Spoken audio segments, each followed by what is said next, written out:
Charan. In the days of King Songyong, one of Korea's noted men, became governor of Pyongan province. Now, Pyongan stands first of all the 8 provinces in the attainments of erudition and polite society. Many of our literati are good musicians and show ability in the affairs of state.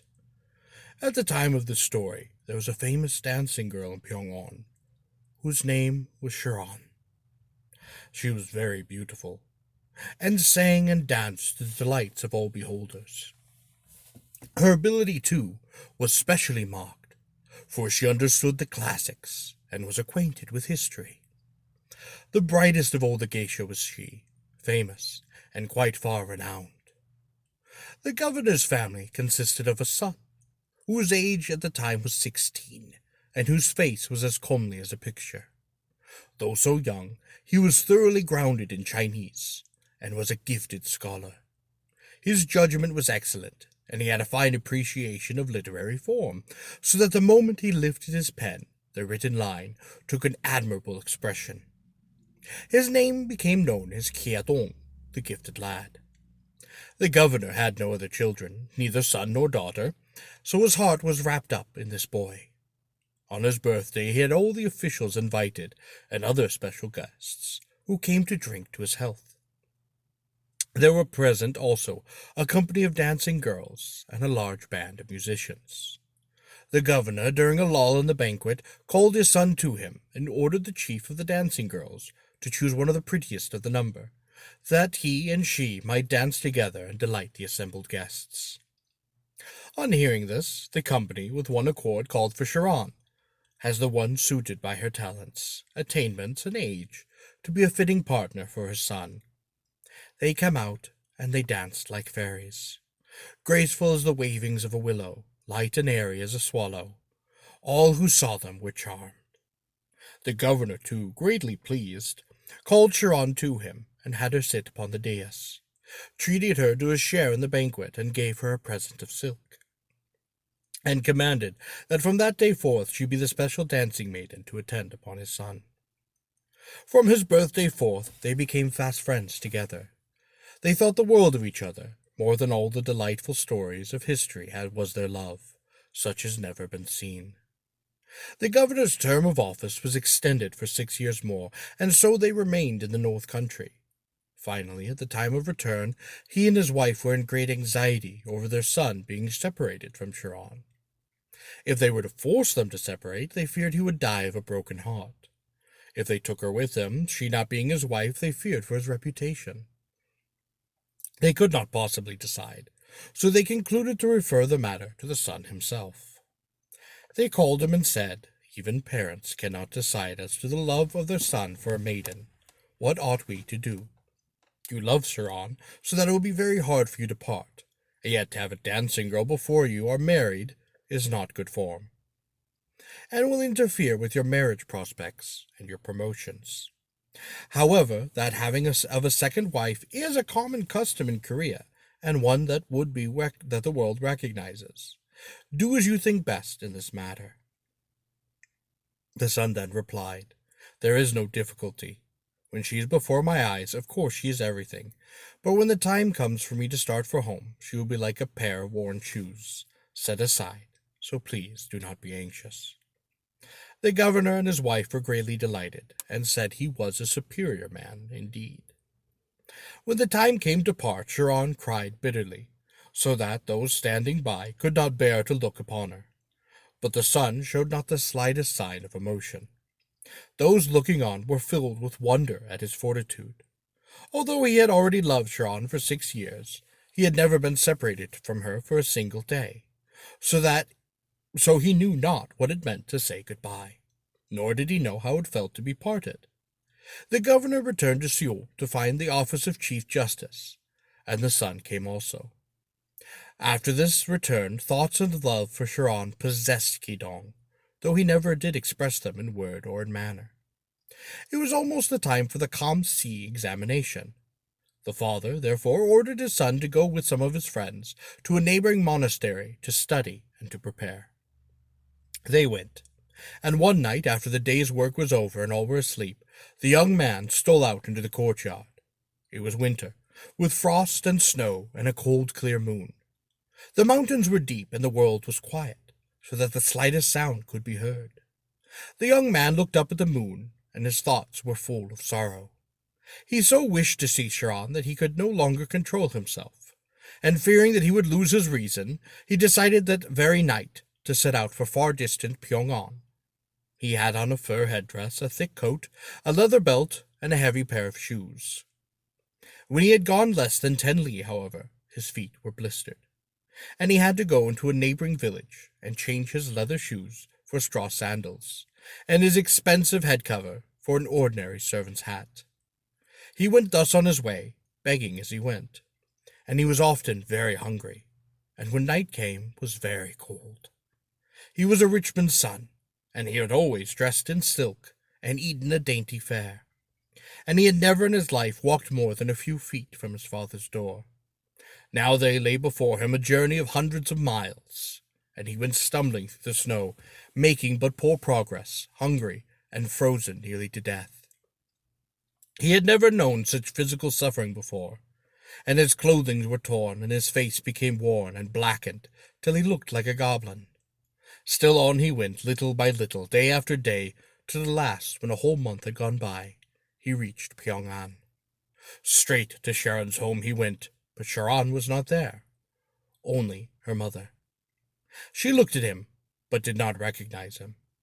He said he was the former governor's son, and that out of love for Charan he had walked 500 li. Where is she? He asked. The mother heard, but instead of being very pleased, was angry. She said, "My daughter is now with the son of the new governor, and I never see her at all. She never comes home, and she's been away for 2 or 3 months. Even though you have made this long journey, there is no possible way to meet her." She did not invite him in, so cold was her welcome. He thought to himself, "I came to see Charan, but she is not here. Her mother refuses me, and I cannot go back, and I cannot stay. What shall I do?" While thus in his dilemma, a plan occurred to him. There was a scribe in Pyongan who, during his father's term of office, had offended, and was therefore sentenced to death. Through extenuating circumstances, however, and he, when he went to pay his morning salutations, had besought and secured the pardon of the scribe. His father, out of regard for his son's petition, had forgiven the scribe, and he thought, "I was the means of the saving of the man's life, therefore he will take me in." So he went straight from Charan to the house of the scribe. At first this rider did not recognize him, but when he gave his name and told who he was, the scribe gave a great start, and fell at his feet, making obeisance. He cleared out an inner room, and made him comfortable, prepared dainty fare, and treated him with all deep respect. A little later he talked over with his host the possibility of his meeting of Charan, and the scribe said, "I am afraid there is no way for you to meet her alone, but if you would like to even see her face, I think I could manage it. Will you consent?" He asked as to the plan, and it was thus. It being now a time of snow, daily coolies were called to sweep it away from the inner court of the governor's yamen, and just now the scribe was in charge of this particular work. "If you will join the sweepers, take a broom and go in. You will no doubt catch a glimpse of Charan as she is said to be in the hill kiosk. I know of no other plan." Kedong consented, and in the early morning he mixed with the company of sweepers, and went with his broom into the inner enclosure. Here the hill kiosk was, and so they worked at sweeping. Just then the governor's son was sitting by a window, with Charan by him, but not visible from the outside.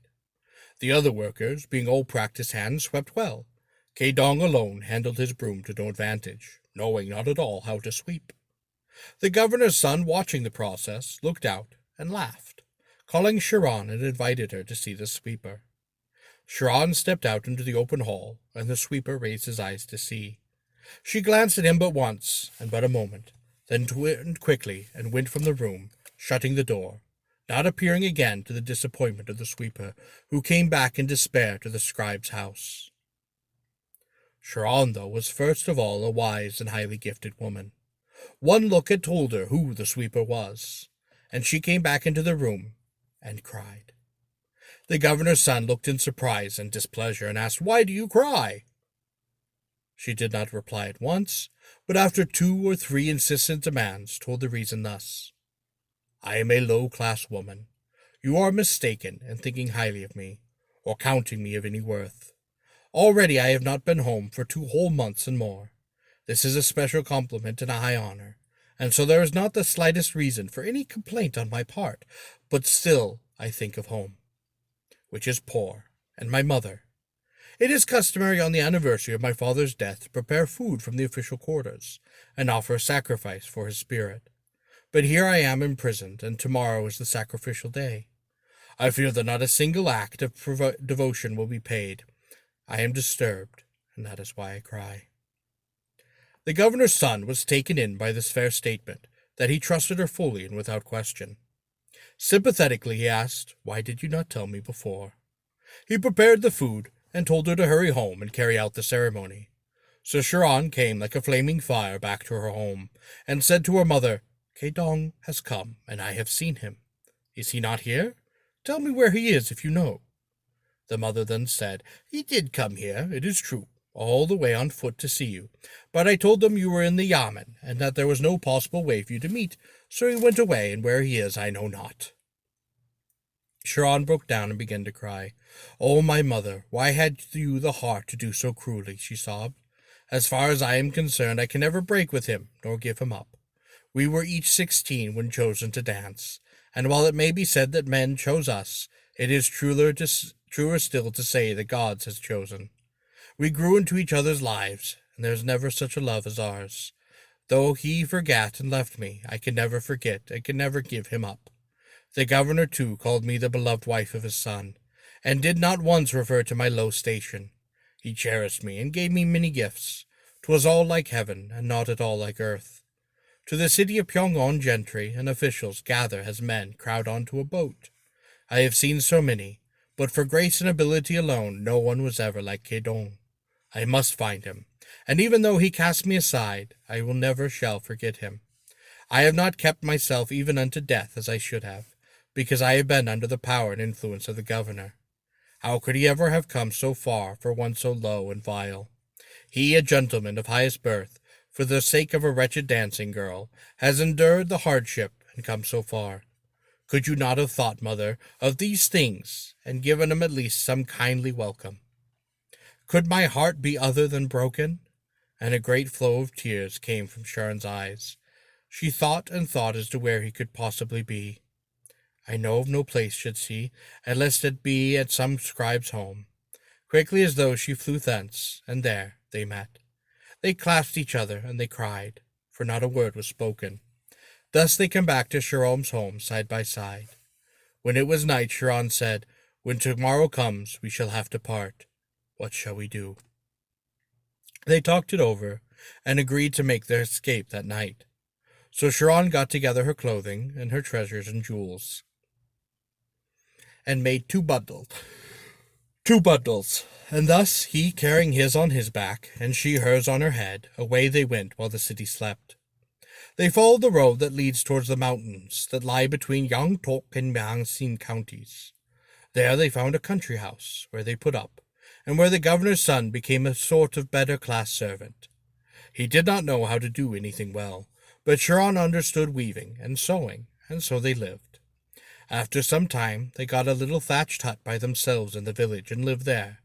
Charan was a beautiful sewing woman, and ceased not day and night to ply her needle, and sold her treasures and her jewels to make ends meet. Charan, too, knew how to make friends, and was praised and loved by all the village. Everyone felt sorry for the hard times that had befallen the mysterious young couple, and helped them so that the days passed quite peacefully and happily together. On awakening in the morning in the temple where he and his friends had gone to study, they found Kedong missing. All was in a state of confusion as to what had become of the son of the Chief Justice.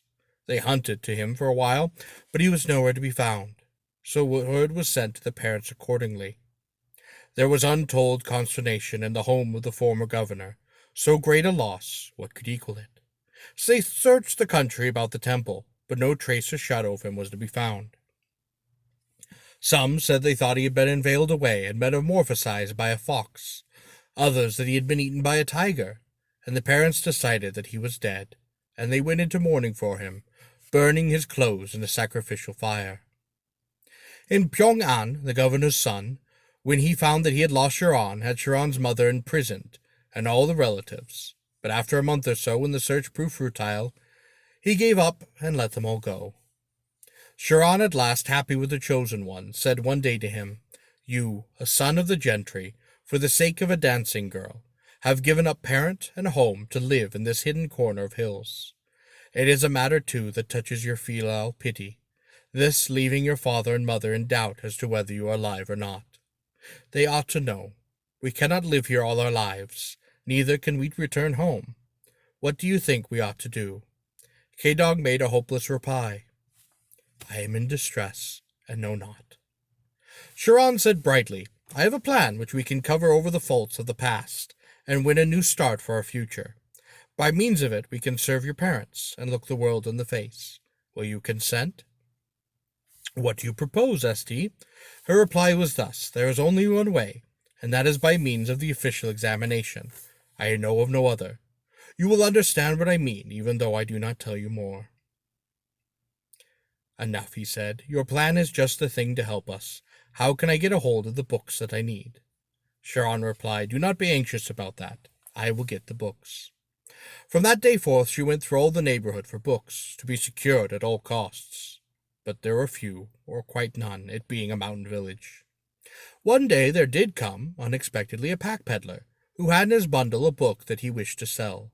Some of the village people wanted to buy it for wallpaper, but Charan, however, secured it first and showed it to Kidong. It was none other than a special work for examinations, with all the exercises written out. It was written in small characters, and was a huge book containing several thousand exercises. Kidong was quite delighted, and said this is enough for preparation. She bought it and gave it to him, and there he pegged away day after day. In the night he studied by candlelight, while she sat by his side and did silk spinning. Thus they shared the light together. If he showed any reminiscence, Charan urged him on, and thus they worked for 2 years. To begin with, he, being a highly talented scholar, made steady advancement day by day. He was a beautiful writer, and a master of the pen. His compositions, too, were without a peer, and every indication pointed to his winning the highest place in the Kugog examination. At this time a proclamation was issued that there would be a special examination held before His Majesty the King. Charan made ready the food required, and all necessaries for him to go afoot to Seoul to try his hand. At last here he was, within the palace enclosure. His Majesty came out into the examination arena and posted the subject. Kedong took his pen and wrote his composition. Under the inspiration of most of his lines came forth like bubbling water, and it was finished. When the announcement was made as to the winner, the king ordered the sealed name of the writer to be opened. It was, and they found that Kedong was first. At the time his father was prime minister, and waited in attendance upon the king. The king called the prime minister and said, "It looks to me as though the winner was your son, but he writes that his father is chief justice, and not prime minister. What can that mean?" He handed the composition paper to the father, and asked him to look and see. The minister gazed at it in wonder, burst into tears, and said, "It is your servant's son. 3 years ago he went with some friends to a monastery to study, and one night he disappeared. And though I searched far and wide, I have had no word of him. I concluded that he had been destroyed by a wild animal, so I had a funeral service held, and our house went into mourning. I had no other children, but this son only. He was greatly gifted, and I lost him in this strange way. The memory has never left me, for it seems as though I had lost him but yesterday. And now that I look at this paper, I see indeed that it is the writings of my son. When I lost him, I was chief justice, and thus it records the office. But where he has been for these 3 years, and how he comes now to take part in the examination, I know not." The king, upon hearing this, was greatly astonished, and at once, before all the assembled ministers, had him called. Thus he came in his scholar's dress into the presence of the king, and all the officials wondered at this summoning of a candidate before the announcement of the result. The king asked him why he had left the monastery, and where he had been for these 3 years, and he bowed low, and said, I have been a wicked man. I have left my parents. I have broken the laws of filial devotion, and deserved condign punishment. The king replied, said, There is no law of concealment before the king. I shall not condemn you, even though you are guilty. Tell me all. Then he told his story to the king. All the officials on each side bent their ear to hear. The king sighed and said to the father, Your son has repented, and made amends for his fault. He has won first place, and now stands as a member of the court. We cannot condemn him for his love of a woman. Forgive him for the past, and give him a start for the future. His Majesty said further, This woman Charan, who has shared your life in this lowly mountain, is no common woman. Her plans, too, for your restoration were the plans of a master. She is no dancing girl. Let no other be her lawful wife but she only. Let her be raised to equal rank with her husband, and let her children and her children's children hold highest office in this realm. So was Gale honored with the winner's crown, and so the Prime Minister received his son back to the life of the hands of the king. The winner's cap was placed upon his head, and the whole house was whirled into raptures of joy. So the minister set forth a palanquin, and servants to bring of Charan, and in a great festival of joy she was proclaimed the wife of the minister's son. Later he became one of Korea's first men of state, and they lived their happy life to a good old age. They had 2 sons, both graduates, and men who held high office in Bayang.